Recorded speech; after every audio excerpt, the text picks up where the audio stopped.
Schroeder, Natalie Green, Emily Lovett, Hannah Oliver Depp, and Kyle Lukoff. And thanks to all of you, readers and thinkers, for being here with us, online and in person. Many of you know the National Book Foundation as the presenter of the National Book Awards, which has honored the best literature in America since 1950. We work to reach readers everywhere through our education and public programming, online and in person, 365 days a year. We're so grateful to libraries, bookstores, and advocacy organizations like PEN America and the American Library Association for spearheading the awareness of and fight against book bans. We feel lucky to support this work and to celebrate all of the titles honored by the National Book Awards and help get them into readers' hands. If you're interested in learning more about our work, please visit our website at nationalbook.org and sign up for our monthly newsletter. Today we're gathered for a conversation as part of Banned Books Week with National Book Award honored author Kyle Lukoff, DC Public Library Teen Services Coordinator Joanna Harris, and PEN America's Nadine Farid Johnson. Kyle will give us a reading from one of his brilliant books, and the folks on stage will chat about what's happening with book bans and how we can get organized, and then we'll open up the end to questions from all of you. If you have a question, please raise your hand and Hannah will call on you. Following the event, Kyle will stick around to sign books. Thank you, Kyle. And a special thank you to DC Public Library Foundation for supporting today's banned book giveaway. Now I'm delighted to introduce our panelists. Nadine Farid Johnson serves as the Managing Director of PEN America's Washington and Free Expression programs, where she leads the organization's high-level governmental engagement on a broad range of global and domestic free expression issues, including PEN America's efforts combating book bannings. An attorney and advocate with a focus in democracy, human rights, and governance, she has a breadth of experience across the public, private, and nonprofit sectors. Joanna Harris has worked at the DC Public Library for the past 9 years in various roles serving young people. As the Teen Services Coordinator, dramatic pause. She helps the library's 26 locations offer programs and services to customers ages 13 to 19. She particularly enjoys working with the library's teen employees to create fun programs that connect teens to literacy. Kyle Lukoff is the author of many books for young readers. His debut middle grade novel, Too Bright to See, received a Newbery Honor, the Stonewall Award, and was a National Book Award finalist. His picture book, When Aiden Became a Brother, also won the Stonewall, and his book, Call Me Max, has been banned in schools across the country. He has forthcoming books about mermaids, vegetables, death, and lots of other topics. While becoming a writer, he worked as a bookseller for 10 years and then 9 more years as a school librarian. And our moderator, Hannah Oliver Depp, is the owner of Loyalty Bookstores in Petworth, DC, and Silver Spring, Maryland, a diverse and inclusive bookstore and programming space.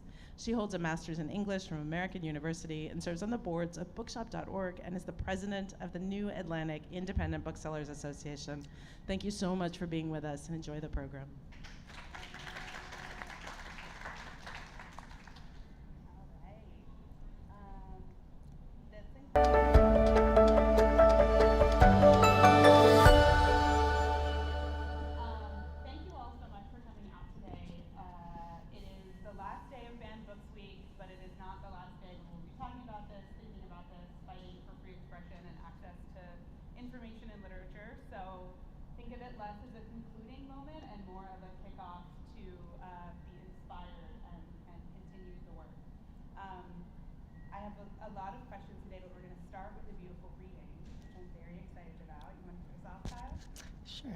Yes, this is working. Wonderful. Hi, everyone. I am actually going to read to you from my second novel called Different Kinds of Fruit, which I started writing in 2020 before, books were still being banned then, but it was a little bit different a couple years ago. The only piece of context that you need for this passage towards the end is that the main character is named Annabelle, and earlier in the novel she finds out that her dad is trans and that her mom also identifies as queer, but until the beginning of this book she just thought her parents were like straight and cis and all that. I was told I could read for 3 to 5 minutes. I am No, I'm hearing okay, that's not my job. I'm neurotic, so I'm setting a timer for 5 minutes. I might go like 10 seconds over, it's the middle of a sentence, but otherwise, don't worry about me going like 5 times as long as one is supposed to. On Thursday morning, Mrs. Brewster burst into the classroom, Dixon trailing behind her. "My son tells me you're going ahead with this recruitment event," she boomed shrilly. Amy had been at my desk going over yesterday's math, and our heads snapped up. "I'm sorry, recruitment?" she said politely. I could see her knuckles turn white around the handle of her coffee mug. That panel where you'll be having adults describe their lifestyles to these children, tell them it's okay to change their gender when they're too young to make those kinds of decisions. I know that was not the agreement we reached with Principal Quinn, and frankly, I'm shocked he would go against his direct order. We'll see what the Board of Trustees has to say about this. We will not have this conversation in front of my students, Amy said firmly. Step outside with me, Claudia, but I can only give you 5 minutes. You'll give me as much time as it takes, Mrs. Brewster retorted and stalked out. She flung the door open and it almost smacked Bailey in the face, who sidled in when Amy held it gently open for them. What is going on, they asked as they came over to our desks. I shook my head tightly and looked pointedly at Dixon. He was sitting at his desk, nose buried in a comic book, his whole face flaming red. The room was only about half full and everyone was hushed, straining to hear the argument filtering through the door. Mrs. Brewster was shouting, phrases like trendy to change your gender, inappropriate lifestyle, what if this got on the news, and teaching sex to kindergartners filtered through the door. She didn't give Amy any chances to respond, and what little our teacher said came through as murmurs. Dixon, what did you tell her? Asked Bailey sharply. I didn't do anything, he mumbled. You must have done something, said Sadie. How else would she have found out? He wasn't looking at us, but he hadn't turned a single page in his comic book. I said that maybe my dad could come talk because Amy said I could have my own panel, and they asked why, so I told them that I got what I wanted. Mom said that wasn't what Principal Quinn meant and that it was inappropriate to have people promote their lifestyles. I didn't know. I thought it was about being fair. Bailey stared up at the ceiling. Unbelievable. And then ... We were all waiting for the other shoe to drop. The other shoe dropped in right before lunch. Both of them. Principal Quinn's shoes, to be exact, boring brown man shoes. He loped to the front of the classroom and cleared his throat to get our attention, but we were already staring at him, waiting for him to speak. Good morning, friends. He was smiling, but it was forced, like the corners of his mouth were held up with toothpicks. There must have been some confusion. As I shared before, we want to make sure this is a safe, welcoming, and inclusive community for all. You said that, Bailey interrupted. What did you mean? Well, Principal Quinn stammered. What I mean is it's important to work together as a school to ensure that everyone is safe. Safe from what? I asked, my voice sharpened like a pencil. I'd never spoken to the principal like that before, but if Bailey could, so could I. Well, safe might not be the right word, but comfortable, and it has come to my attention that not everyone in this community is comfortable with holding events that don't conform to our stated educational goals. Sadie raised her hand, and Principal Quinn looked relieved that someone was willing to wait instead of calling out. Yes, Sadie, thank you for raising your hand. But the relief on his face faded as she started talking. So what you're saying is that Mrs. Brewster came into the classroom, started yelling at our teacher because Bailey and Annabelle are organizing a National Coming Out Day panel that we're all excited about, and now we have to cancel the panel because she doesn't approve. That's what you came here to tell us, right? I'd never seen an adult look so uncomfortable. He raked his hand through his hair, bouncing up and down on his toes, and finally said, yes, the panel is canceled. It's in everyone's best interest. Okay, have a good day. The laughter behind his voice was entirely gone, and he walked stiffly out of the classroom. There was a roaring in my ears, and I was sweating so hard that I could feel slickness underneath my arms. It was all I could do not to slump over with my head on my desk. After all that work, I was going to be left alone with my questions, walking this path forever, without anyone seeing me on it. A little part of me knew that was silly, that National Coming Out Day was like any other day on the calendar.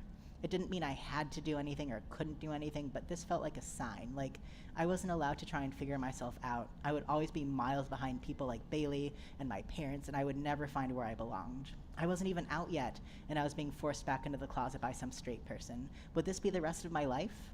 I was starting to understand my dad a little better. I'd wondered if he was getting more ready to talk about himself, but if this is what happened when he did, I could see why he wanted a different future for me. I hated it. Is there anything we can do? Bailey asked, once Dixon had ran to the bathroom. I'm afraid not, said Amy. But that's not fair, Olivia shrieked.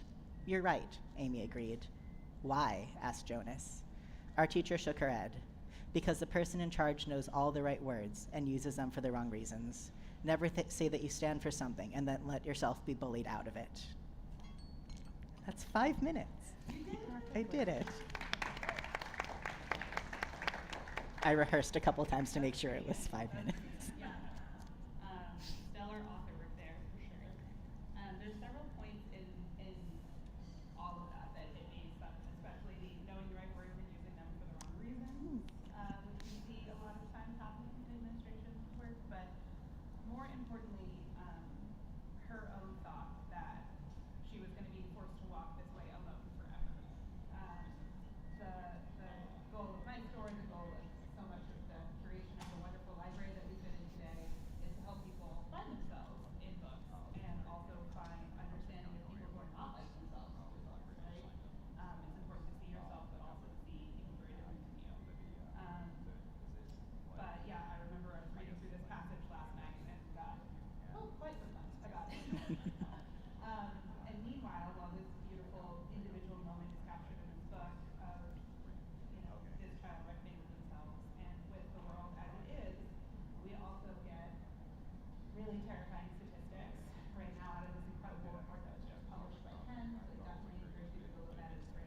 can speak to that. Yes, of course. You're like, I have the Like data. I have the data. And Hannah, thank you for citing both the work that we're doing and the numbers. In fact, the numbers are worse just from what you just cited. It's really incredible. So the statistics that Hannah just shared with you are from a report that we did that was published earlier this year that looked at the time period from July of 2021 through the end of March 2022. And just this week we came out with a subsequent report that looked through the end of the school year, and nearly 1,000 additional bans happened just in that 3-month period. The numbers here are truly staggering. And I think hopefully we'll get to talk a little bit about how it affects authors, for examples, and librarians, because these are the people who are at the front lines of this, and of course the students who do not have access to this information, to which they have a right. I want to emphasize they do have this right to the information. But I think what's really clear, that what we have seen in our research is that this is in fact a coordinated movement. This is not a one-off happening in 1 or 2 different places. This is happening in 32 different states. This is happening in 140 different school districts, 138 to be precise. This is not something that is happening in particular pockets. It is something that is coordinated. We have identified 50 different groups that operate nationally. They, in different types of identification, have claimed kind of affiliation of some sort with over 300 different groups across the country. It's something that is happening in terms of people sharing information, people using just different ways of engagement in order to stop access to information and to ban literature and nonfiction from the school library. Yeah. And I wonder if y'all could, talk about maybe some experiences or specific moments you had that made you think like, oh, this is maybe different than kind of what I thought with the ban of socks and like talking about the fact that To Kill a Mockingbird is still challenged occasionally, right? Like this is very, very different. It's about not just kind of the classic thing we think of is, oh, it's Salinger, it's To Kill a Mockingbird. It's authors being published right now. It's topics that are affecting our lives right now, in addition to maybe those more classic examples that come to mind. You should tell us speak to that, Joanna. Yeah. I recently had a conversation with, so we have teen employees that work here at the library. They're called the Teen Council, and they're awesome. So I meet with them every other week. And when we discussed, they were doing a banned book discussion actually with David Leviathan at the ALA conference this year. And they did a phenomenal job. But for them, we are very lucky in DC. Our system has never had a formal challenge of any material. I think free speech is really valued here, and it's never really happened in a formal way. So talking with them about banned books and like how this is happening like so much within this past year, they were surprised. Like they had heard a little bit about that, but then when we went through the list of books that have been recently banned, they were like, "Hate U Give, like, are you kidding me? Like, that's one of my favorite books. Like, I love that book. Like, I see myself in that book. I see my friends in that book. I see things I've experienced in there." And I think for them in particular, it's so hard to sort of see that it's not just this book, but it almost feels like my experience is being banned. So I think that really it sends a message to young people, even if the banning is not happening exactly like where they live. It sends a message that across the country, people feel that your experience is something that's not appropriate or shouldn't be accessible. So yeah, it was a very interesting conversation that we'll have. I'm sure it's going to come up again in other questions that you ask, because it's interesting talking to them about it. We live in this age of where they're getting information constantly. And it's curated information. So they're kind of very aware of this idea of having access to information and unlimited information, but they're also very aware that there are algorithms, and there are ways to control. Yeah. They know that the algorithm is in play. Yeah. Like, oh, it just popped up. No. Yeah. So they're aware that they're getting curated content, and yet it doesn't mean you're not susceptible to it. Yeah, exactly. And then, and they're aware that other people, who might be inciting these bans are also getting curated content. So it's very interesting, talking about curation or like, banning and restriction in terms of books, like to a generation that's grown up with like every type of information at their fingertips. So yeah, and as far as like individual instances, I've definitely always have parents or educators that will come up and say, I don't want, books with this or that in it. And that's, I think that's okay. Like if you're coming in and you're giving me just your customer request, like, what you want to bring into your home, that's one thing. But to say like nobody can have access to this material, that's not okay. That's something different. So yeah, I think that answered that question. I kind of went a few different places, but yeah. You hit a lot of so many different points, the difference of personal, home choices versus choices for everyone in your community, et cetera, as well as also perhaps the misunderstanding of kids and information, which we'll get to. Yeah. Anything you wanted to add, Chris? So I am on a lot of like panels and things about banned books. I might eventually stop saying no to them. I'm not sure yet. But something that I haven't said yet is that I do hear that said a lot, that we are not trying to force material to go into private homes if individual families believe that it is inappropriate for their kids. It is. And I was a school librarian for 8 years. I never had, also is my mic doing the thing that it's supposed to do? Okay, cool. I dealt with one formal challenge, specifically about a puberty book. And one of my very first encounters with parents when I was, new to the job was them coming in holding Captain Underpants like this, saying like, I don't want my children reading this book. Which I caved to that in the moment, and then I read all of them and came up with arguments for why that was wrong, and then I didn't cave to that ever again. But I also worry that if we give too much airtime to the idea that it is all right to protect your child from the knowledge that like racism is bad or that queer people exist, I personally do not find that to be a compelling argument towards the kind of world that I'm trying to build with my books.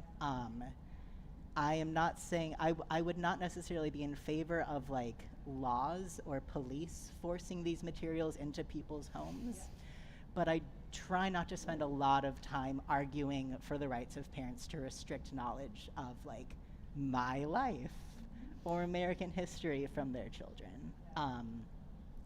Because I do worry about the logical outgrowths of what happens if we said, yes, well, some children should be protected from the knowledge that queer people exist. Because if these children live in the world, they will go to restaurants where like their servers might be visibly trans. Maybe they have a gay doctor. Like, are we saying that if we're trying to protect children from the knowledge of these people, that this should not be allowed in their homes? That we should then be removing queer people from the public forums where these children might be interacting with them? I personally don't like that. So I try to not give too much airtime to that. Like, That's yeah. literally your character's experience Mm. of, and just tying it all together. Like you're a writer, but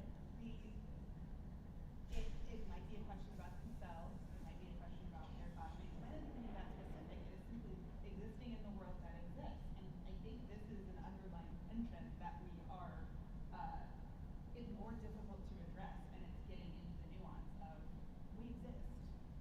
American history exists. World history exists. And the question of, are children human beings, or are they your With their property? own curiosities and impact in the world themselves. They will go out into the world. They will have an impact in the world. I get to run a private business and do what I want, ha ha ha.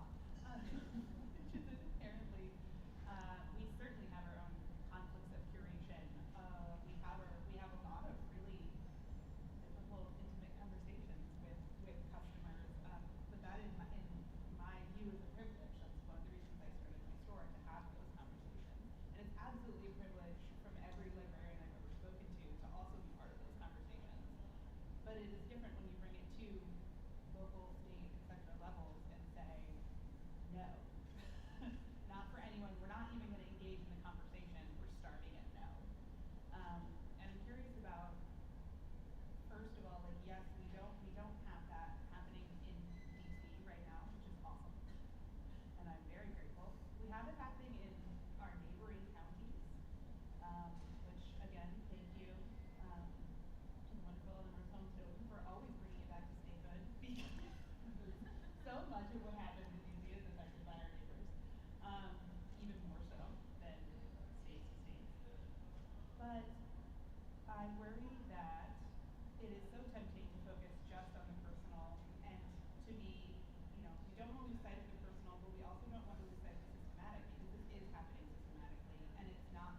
if I could give a little bigger framework to that, but I think the systematic part is the critical part of this, right? That and I hear you on the individuals and what happens, and in particular, how we talk about having individual homes. But what we're looking at it here from a constitutional perspective and from a broader effort perspective. You know, PEN America not only tracks what's happening in terms of book bans, but also what's happening in terms of educational gag orders, where there is a movement to be able to control what is being done in the classroom, what's being taught in the classroom, what's being presented to the K-12 world. So none of this is happening in a particular bubble. It is happening as in part of a coordinated thing. And as you said, it's not stopping at 32. Right. This is not okay. We checked that box. That's not what this is. This is a broader effort. And so much of this comes back to the need for education, the need for people to recognize, as you talked about, you're experts in curation. You are trained in what you're doing, and that needs to come back to the processes and the people who are professional and able to carry this forward, and to be able to push back against these efforts that are essentially trying to impose a particular viewpoint on an entire population, when that is the exact wrong way to go about it, particularly from a constitutional perspective. Yeah, it's there's so many things in the question that you had. I recently read that Washington Post article that talked about your latest findings, and that quiet banning part really stood out to me, because I really feel like there have been I don't know, for example, once we were doing outreach. I was on the outreach team here at DC Public Library, and we were working with an organization, and we were doing a book club. We were doing a teen book club, and the person who was running this organization was like, tell us what books that you're going to, like, we would bring the books for them to check out, but they're like, we'll buy it for the schools, for the organization's library. And we noticed, like, they bought most of the titles, but we noticed that any that featured LGBTQ characters were not purchased, which was interesting. And so to me, like, that was like a great example of like a quiet ban. Like, they didn't have a conversation with us. They didn't say, like, we don't want you talking about this, or bringing the check-outable copies, like the copies from the library. But it was just this is the choice that we made. And there could have been a number of, I feel like sometimes those choices get made not because necessarily the people who are doing the purchasing think that these stories don't deserve to be told, or it has nothing to do with their personal opinion, but that they just don't want to deal with it. So I feel like that kind of goes to your point, where it's like, that's when they read these stories about, these bans happening and people losing their jobs, or, getting threatened to lose their jobs. And so they feel like, well, I just don't want to deal with it. I don't want to, like, stand up for this. So that's just it. We're just going to buy everything except that. To me, like, that was, particularly an example of that. And as far as like in libraries, collection selecting, I think it's really, we have a great collections team. I'm not just saying that because I think they're going to see this. I think they do a great job of really, getting a diverse selection of things for the library. But we also, they have a way where they're very open about, we have 26 different locations with 26 different communities that we serve, and all kinds of library staff with all different kinds of backgrounds. And they are great about seeking input from all these different peoples and really customizing collections for neighborhoods, with stories that they can see themselves in it, but also learn about other people. So I think, it's just important for a library system to just have a lot of people, have a lot of voices involved in selection. So part of why I love being a full-time writer is that it means that I am self-employed, which is good for me because I'm not really like a team player, and I don't like group projects. But I think that this moment is calling very strongly for strong, hyper-local, interpersonal connections made face-to-face with both your neighbors who might not be allied with you, but also those in your community who are. I think that national organizations have a role to play. And I also know that social media activism can be incredibly powerful in some situations. But I believe that the best way to fight back against what's happening now in terms of book banning specifically is to call a bunch of your friends and go to school board meetings, whether or not there's like pushback against these books, because I think that it's important to be defensive, to preemptively state these are our values, this is what we care about. And then also to be, that was offensive, and then defensive is pushing back against the people who are stating the opposite. I'm also, I don't have grand ideas, because again, I'm not really good at group projects, but I think that there's a lot to learn from the way that ACT UP was organized. This idea that you can get a bunch of your friends or like comrades or allies and be like, hey, I have an idea, let's just do it. I see some people almost asking for permission, like, am I allowed to create something in my community? And I would argue you don't have to ask permission. You can just, and you might make mistakes. You might, I'm rambling, but okay. One person that I've been really inspired by is this woman named Dr. Tasla Magnuson, who took it upon herself to start tracking and organizing in a spreadsheet every example of book banning that she can come across, which has provided a ton of this data that that the Penn Foundation is using to, she's a hero of mine. And she didn't do it because someone asked her to, and she didn't do it as part of some like national drive that she worked for. She did it because literally someone on Twitter was like, wow, someone should keep track of this. And she was like, oh no, she literally was like, I love spreadsheets. And her work has been invaluable for this. And so I think a lot of it is figuring out what you can do and then just deciding to do it. I wish I was better at group projects, because then I would, but I'm just not, I'm sorry. But I am going to a school board meeting in a town just north of the city I live in now, because I'm telling my friends who don't live in like New York City or Philadelphia or whatever, I'm telling my friends that that's what they should be doing, and I don't believe that I should tell someone to do something if I'm not also doing it myself. So I'm gonna go to like some random suburban school board meeting in a place where I don't have kids, with a like nice straight cis white mom friend of mine. Yes, no, she's literally, no, her kids go to this school. And we're gonna go and I will learn what happens, and then I will figure out something from there.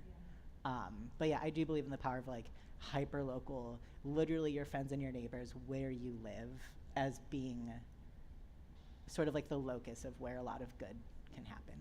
I think it's really important to have the knowledge of what is structurally happening and that it is coordinated, but to counter, yes, it's nationally coordinated and, in my opinion, very scary in terms of access, speech. It is aiming for constitutional, I think it's aiming for nationwide change. It is also happening in our local libraries. It's happening in our school meetings, right? It's happening in these hyper-local ways, coordinated nationally. And so it is using the information from our national orgs, but with the action of our friends and family and community and neighbors, and maybe people who aren't necessarily exactly the same as us. And that's usually how change happens, right? But another thing is, it is probably the best counter to the quiet banning is the enthusiastic support. And we don't think about it, I think, a lot of times. We don't think about what it means to say, like, hey, just wanted to say I loved this book. Or I'm so excited to see that my store or my library, that you all have this on your shelves, thanks. That email, that tweet, that DM, that call, you have no idea how valuable that is to your institutions and to your local businesses. It makes a huge difference. It's something that can be pointed to in the case of a challenge, but it is also literally just boosting, because that is in the mind, like human connection, my goodness.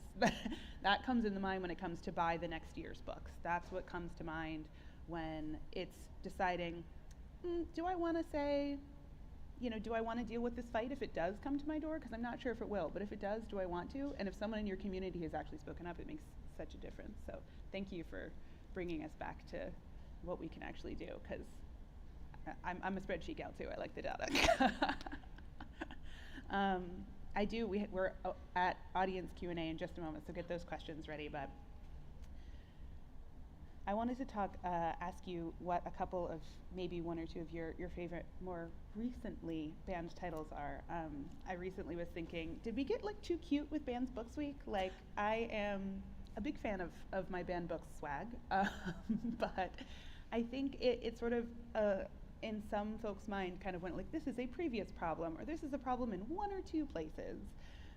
And as long I've been a bookseller for 12 years, and the entire time I've been talking about banned books and quiet banning and shadow banning, and that it is happening to things published now, mostly by BIPOC, LGBTQ immigrants. I was like, it's for some reason we just keep talking about The Catcher in the Rye like nothing else has been banned somehow in the last 50, 70 years.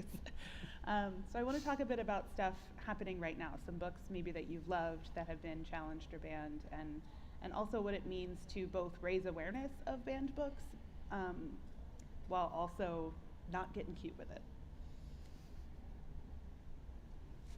Go ahead. I think I have like 7 banned books I displays can- in my store right now, so I did get cute with it, but like for a purpose.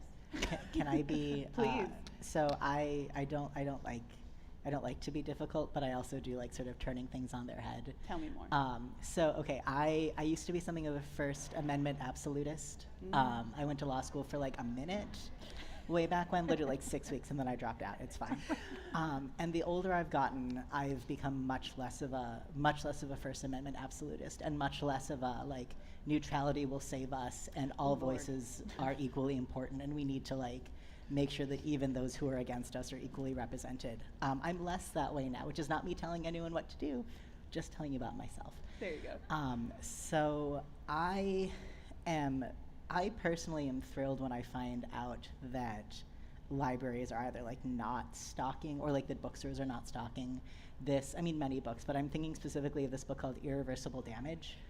The subtitle is The Transgender Craze Seducing Our Daughters. My mother recently read it. She said that it was Drek, which was great. Go, Mom. And I'm thinking a lot about how the First Amendment has never been absolute, about that. That Oliver Wendell Holmes' famous statement about how freedom of speech does not protect your right to shout fire in a theater, and how that was actually specifically about how distributing material against the draft during World War I, like the court ruled that posed enough of a clear and present danger that the First Amendment did not extend to materials opposing the draft. So I believe that the First Amendment is fine. It's fine. Whatever. We're in DC. I have to say nice things about the Constitution, but that it is always worth looking at what power is lying behind it, and what are the end goals of whoever or whatever is in power. So my favorite banned books are the ones that I hate, the ones that I believe are calling for like extermination or genocide, that are being more carefully distributed. Interesting. Yeah. Yeah. Sorry for being difficult. I can't help it. Please never apologize for further complicating the issue, because we got to get into the weeds on this if we're going to save speech. Yeah. Kyle, how do I follow up? I don't know. I I'm know, very right? sorry. I'm very sorry. I do feel bad about all this. do not. No, that's really, and I feel like that's a big thing that libraries struggle with all the time. Is this idea of being neutral. I feel like even in my previous statement, I was like, well, it's important to have diversity, but also we want to cater to, like, we want to serve our neighborhoods and like individual neighborhoods. So it's like you're never going to be like completely level. Like it's impossible. We're human. But I feel like in terms of like not getting too cutesy with Banned Books Month, I really like your answer, Kyle, because I like this idea of responding to things that make you uncomfortable, because that's really what all these books are. No matter where you fall in the political spectrum or the belief spectrum, these are things that make you uncomfortable. So I'm very into the idea of like having like discussion groups, banned book events, like we're doing this week. But it was really very fruitful just to have that conversation with my teens about like banned books and and all these different books and why they're banned. So I think that it's worth like actually like cute displays are one thing, but actually like having the conversations Yes. about like, you know, why these books have incited such a reaction in people.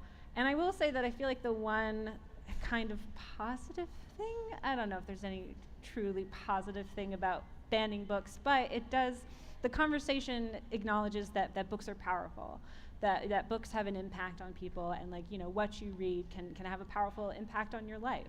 So I feel like there's that at the at the very least, is that, you know, we do feel like literature is powerful.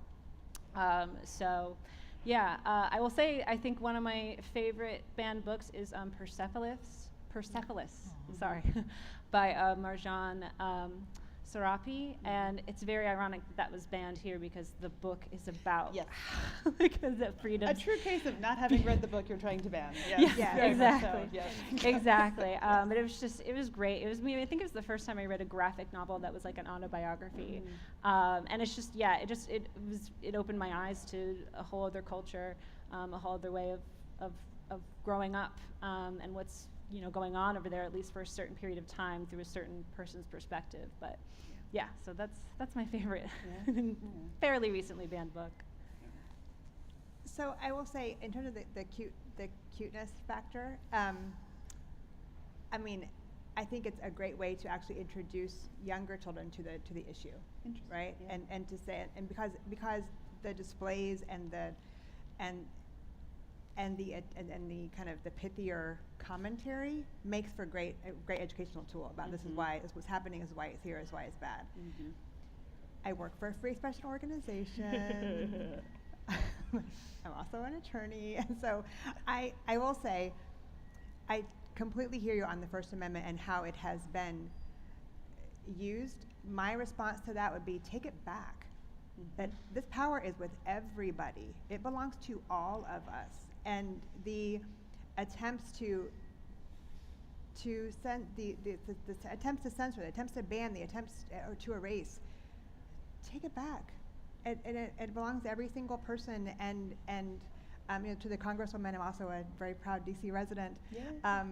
The Congresswoman's point, you know, even in the most challenging times, with the most challenging cases, it's the Constitution belongs, and it should not be usurped by a few. It should be taken back, and I think we do need to recognize the value in the debate and the value in showing people why some of these ideas that they're talking about are like need to be discussed and need to be decried, right? But I get it. I don't work for a free speech organization. So I can't say Exactly, anything. right? So that's great. I love this panel. It's really And good. that's why we have a panel of That's different exactly people with different right. That's ideas and exactly jobs. And I also say my final note is getting advice from, you know, to your point about the empowerment of education, the people who do the work of reading all these books and deciding what to bring into the institutions and are ready to have the conversations with kids in classrooms or during the story time. That's who you want to be having these conversations about these topics. So it is time for audience Q&A, if you've got it. We've got a man with a mic. We have, raise your hands. Do we have one? Oh, thank you.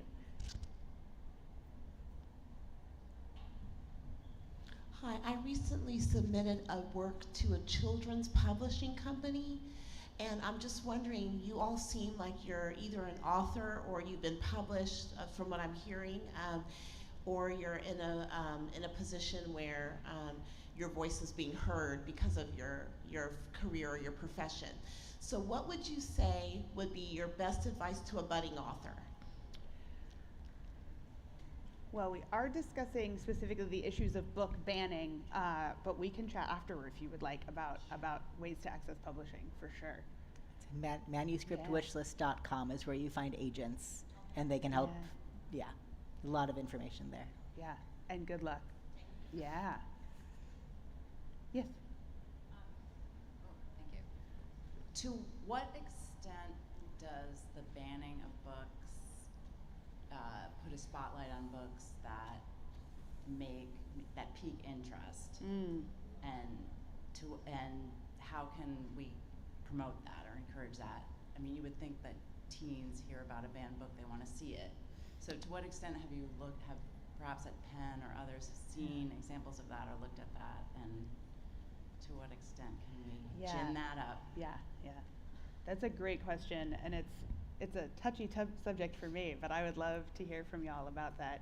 You know, the kind of context, like how can we use this maybe to bring some attention to some books that need it, but also the idea that like getting a banned book is good for sales. Not good.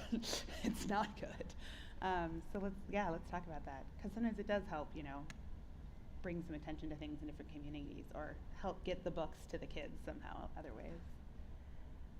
I mean, it's definitely complicated, right? Like we've seen examples of like a book becoming like high profile-y, that's not a word, but a book receiving a high profile like situation where it's been banned, or like a case where a librarian has had the police called on them for providing a book to a child. And sometimes that does lead to increased sales. I know one like board book called Everything Everywhere Babies made it on the New York Times bestseller list like 11 years after it came out, because it has 2 moms in it. It's really cute. It's just babies crawling around a board book. It's hilarious. Such a good book. So while that does happen, that is more the exception than the norm. And I worry that, I'm not saying that you're doing this. No, you're not doing that. I'm spinning off onto a different tangent. I worry that sometimes emphasizing when books do increase in sales makes it seem like book banning has like a positive side, which it definitely doesn't. You're not saying that. I'm not accusing you of that. One thing that's interesting is that my most banned title received, I got a very low advance rate. It was like $2,000, which in publishing is like relatively low for all this like work that you've put into something.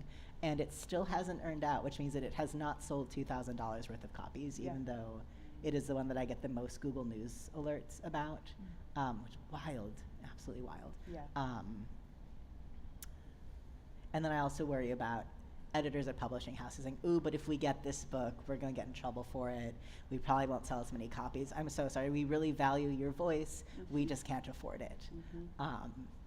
And that, I feel a lot of concern about that. Like, I'm fine right now. But I worry about like my colleagues who might still be in that like early stage, right? Like budding authors who are still trying to break in, having their careers stymied from the start by this. And that also kind of speaks to the quiet banning and the question about what's next. We at Penn have not looked into the after sales. We're looking more about what's happening from a process standpoint. But our most recent report found that you're talking about 1,500 different people whose livelihoods are affected. They are authors, they are illustrators, they are translators, and that's not talking about the librarians, the bookseller, everyone else who's involved in the ecosystem here. So just really want to make that point about the people who are affected by this, in addition to the students who aren't getting access, et cetera. Yeah, that's a very good point about, you know, the actual danger that is sometimes like present for people in positions of giving books to kids and writers as well. And yeah, I mean, I'm not in the publishing industry, but I don't think there's like really any publisher that's like, how bannable is this book? Because we want the sales to go through the roof. I don't really think that's what's happening at many major publishing companies. But I don't know. Yeah, I think it's a generally not wanted thing. I will say that I think, you know, just coming from my own experiences and you know, teen interest in reading, I think there is something, you know, appealing about like the forbidden nature of banned books. But there's also stuff, you know, there's appealing natures about books that are doing super well, books that are circulating on TikTok or Instagram. There's other ways to get kids excited about books. So yeah, you know, there is, it might, you know, help bring attention to a title or an issue that they might not have known of before, or, you know, really make them think about, you know, their rights. But, you know, overall, I feel like, yeah, there's other ways to to get kids involved or excited about different books. And I think specifically the idea that there might be other ways in the community to bring the book. Usually, you know, that comes to maybe do it, even if it's not necessarily perfect. If you hear about a ban or a challenge, try to connect with someone on the ground there, because there's a chance there is like a listserv you can, or a place to donate copies, or a place where they are being handed out, or something that is detached from the organization that has been forced to or has chosen to ban the title. That's a very like individual on the ground thing, but that's to your point, Kyle, about like get in there. Yeah. I think we've got time for one more question. Yeah. I think. Headphones, or yeah, either one. Sorry. We got a So pillar. you said a couple of times that this effort is coordinated. Yes. But you haven't said who's coordinating it. Oh yeah, let's talk about that. And so who's coordinating it, and where are they getting their money? Do you want to talk about it? Can you talk about it?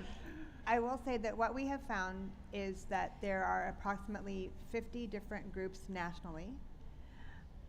I don't have information about the funding of said groups. I mean, our research is our research is focused on essentially what is happening, how is it happening, and is the process that's being undertaken in alignment with the best practices that are put forward. Spoiler alert, no, they're not. They're not engaged. The books bans are not being, the processes are not being followed appropriately. But there are, this is, as Hannah has noted, this is something that is also at the local level. There are some groups that are national, but much of this is local. And we are seeing, if I can pivot just a little bit to this, a lot of the information that we have seen is that I mentioned that approximately 96% of the bans that have taken place have not been aligned with best practices. We are seeing information that they're usually in a very, very broad way of looking at it, there should be at the very least information indicating that the person or persons seeking to ban a book have read said book, have particular questions about some material, and have gone through and then it goes through a very carefully considered, not ad hoc process. That's not occurring. So what we're also looking at is how is this taking place in a way where the decision making is done without transparency and without adherence to any kind of real process. So I'm feeling. Let's go. oh. No, I was like, okay. one of us is going to say something, so Yes. go for it. I feel like very like Jewish superstitious anxiety about actually bringing their name into this space. Like I feel like spitting 3 times to ward off the or like the evil eye or whatever. But one specific group is called Moms for Liberty, who have like very nicely put together signs that look extremely sleek, and have been like welcomed onto stages of like various political national conventions. That makes me feel very nervous. But I also feel like I do get uncomfortable thinking about like reach and like where's the money come from, because that also often just becomes anti-Semitic really quickly, which makes me nervous. But it does seem like there is like a deeper organizing committee that is helping spread consistent messaging and it's materials. a repetition of same verbiage being used, same quotations, same etc. That once is pushed through, you realize person has not actually read the book. Person has not actually, has sometimes no connection to the community where they're bringing the challenge in, and so it's the larger project that's happening is being driven by a press to suppress and to conservatize the country. I've made up a word. Yeah, but Moms for is the one but that I that's see the the specific most. one. Yeah, I've seen a lot of those. But I would say also, again, to the kind of sometimes maybe missing the point conversation that we see in media sometimes is that I would love maybe a more investigative piece as opposed to a, hey, this is happening piece, which are both important. But if you're a journalist, do it. Oh, I definitely recommend following the work of a journalist named Kelly Jensen. She blogs at Book Riot, and she's been doing a lot of work to like try to put pieces together. Yeah. Jensen is her last name. She writes I that think- book right in a couple of places. Yeah. I think the overarching point that we need to be thinking about here is from the standpoint of censorship and how this trend is widespread and is undemocratic, and we need to think about that and look at what's happening from that perspective as well, because that's where the danger It is lies. book banning. It's Banned Books Week, but the censorship of ideas Precisely. is what's this is a tool in that larger fight. I That's think. exactly right. Yeah. Limiting access to information. Whew, we don't like it. We are here in a library. Let's get all the information. We are moving into the signing stage, and I just want to thank all of you. You guys are like a very wonderfully attentive, nodding audience, which is helpful. Thank you. But thank you all so much. Thanks to DCPL and to Penn and to the National Book Foundation. Everybody is here that I just mentioned, and all of the people they work with are all trying to bring access to information and keep it present. So please check them out, and hyper local, get involved. Please, please, please, please, please. It is now or never. Thank you all so much. Thank you. Thank you, Hannah. Yes, thanks again to the panelists and to all of our partner organizations. Kyle's going to sign, and we have a bunch of free books to give away, so stop by the desk right outside of this room. Also, a couple shameless plugs for the library. The rest of this day, we're participating in a citywide activity called Art All Night, starting now and going through the evening, focused on banned books and fun and art and creativity. So stick around if you can. On Thursday, Hannah is going to interview Clint Smith as part of our DC Reads program. So there's still seats. Stop by. I put flyers out on the desk as well, so stop by. Thank you again, everybody.